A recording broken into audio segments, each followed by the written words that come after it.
my listeners and others, had all of these questions and concerns about Donald Trump. And I haven't talked about this for a while, but it bears repeating now, I think, because I connected and still do connect Mr. Trump with what in Native American tradition and cosmology is known as Heyoka medicine. Heyoka is Heyyoka, Heyoka medicine. Native Americans have a concept of Heyoka medicine. They have Heyoka shamans.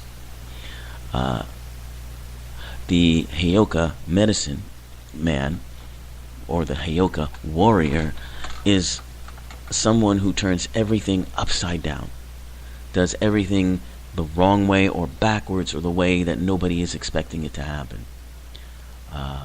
Heyoka warriors ride into battle backwards on their horses. Heyoka shaman laugh at people in the face.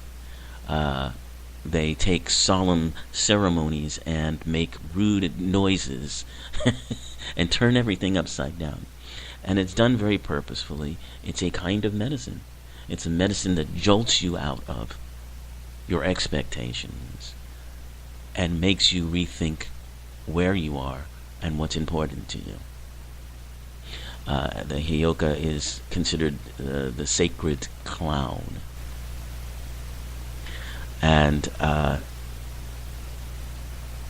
you can see that many people, in talking about Donald Trump, I'm sure that you've heard many references to clownishness, buffoonery.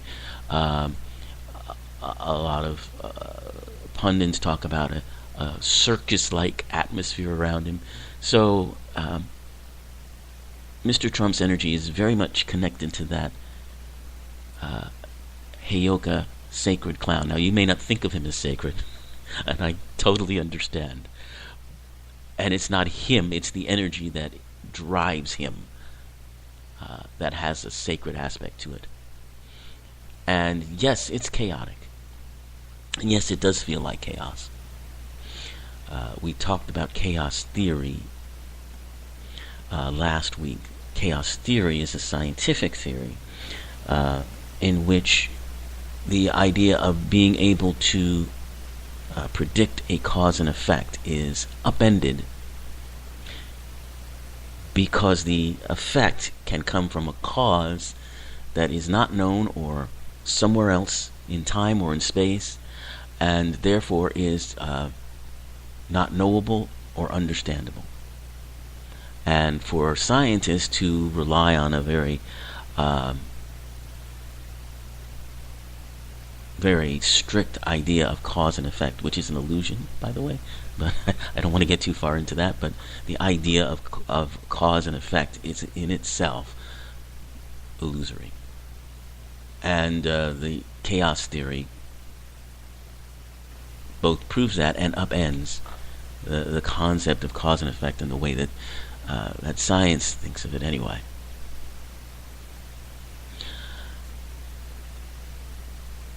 And so, in chaos theory, that's their concept of chaos. For us, again, it's a sense of unpredictability, and illusion, and uncertainty, and things not being what they seem. And Neptune is astrologically speaking, Neptune is in charge of that. Neptune is in charge of watery emotions, things being almost too fluid, changeable. Neptune, of course, and his Greek name is Poseidon. Neptune and Poseidon were the god of water, and so. In astrology, just as in astronomy, the planets are named after these gods. Just a basic primer in astrology. When astrologers use look at the cycles of planets. The slower moving planets, such as Neptune and Uranus and Pluto and even Saturn. The slower the planet, the longer term the effects and the bigger the effects. Slower planets tend to be the planets that their effects tend to be in sort of cultural effects, or on a bigger stage, on the world stage.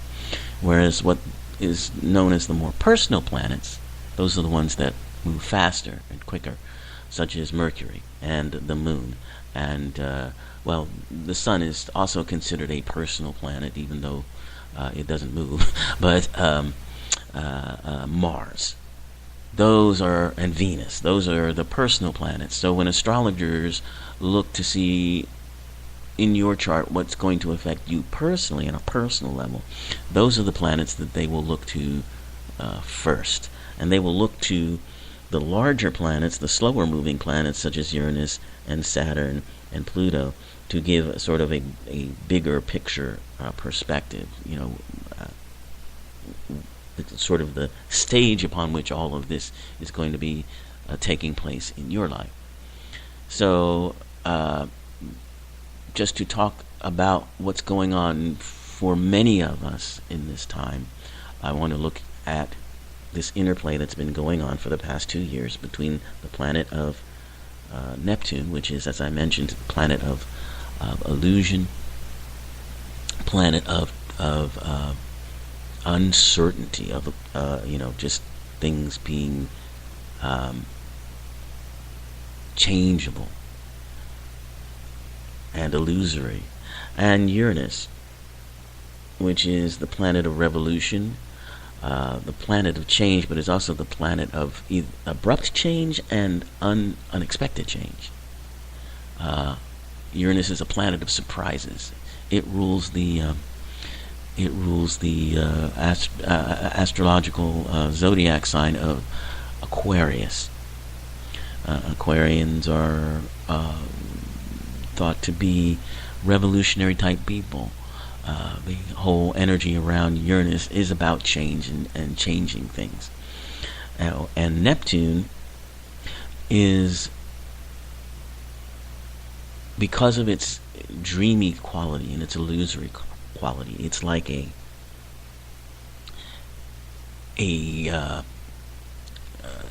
acid that breaks down solid structures, because everything gets illusory and you're not sure quite what's going on. It kind of dissolves things, and during that dissolving process, nothing is what it seems. Everything just seems to be strange and changing, but it's a necessary process, because you can't have change until you dissolve certain structures. And so that, I believe, is what's happening. I believe that's what's been going on, because these two planets have been very much in play over the past 2 years. Very much what they call, in astrology, they have certain aspects that planets make to one another. Trines mean planets connect and their energies work together. Squares mean that they are squaring off and they are opposing each other. So Uranus and Neptune have been going back and forth with this square and sometimes trining, and Saturn has also been a part of this a big player in all of this. Saturn is the planet of responsibility, but also structure. It's called the teacher planet. It always has a lesson for you.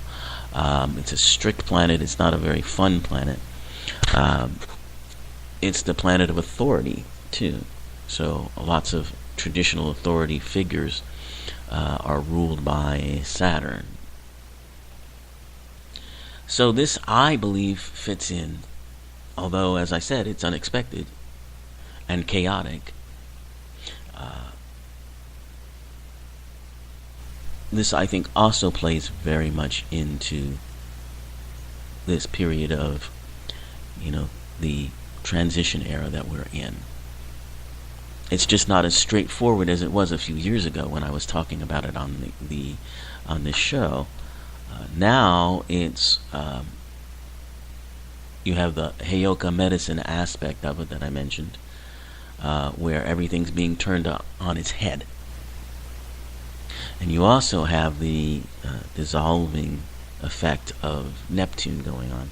Also, I also forgot, Neptune is also the planet of secrets, and particularly secrets coming to light. So if you notice over the past few years, and we're seeing this playing out in the news very much, secrets that have been buried for years, even decades. And for this you can think about what's going on with the priests in the Catholic Church who, it's been discovered, have been abusing children for years. The allegations against many men in the media who have been for years getting away with some really horrible behavior. Mr. Cosby being probably the beginning of that whole cycle. But of course, you have the CBS executive Les Moonves and Harvey Weinstein, who was, that was another beginning of this whole thing. Secrets coming to light, that's also part of Neptune, because part of that dissolving means you don't have a structure to hide behind anymore. It all starts coming out.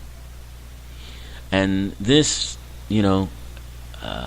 as unappealing as it may be for many, this is all part of that process. So I guess what I'm trying to say is don't be alarmed. This may be a difficult time for many of us. I've been through unbelievable things, really. Things I never thought would happen in my own personal life, and certainly we've been through things many people thought would never happen, on the larger stage of the world. But it is all part of this transition to a new and much more enlightened era, much more positive era. Hold on to that. It's always hardest to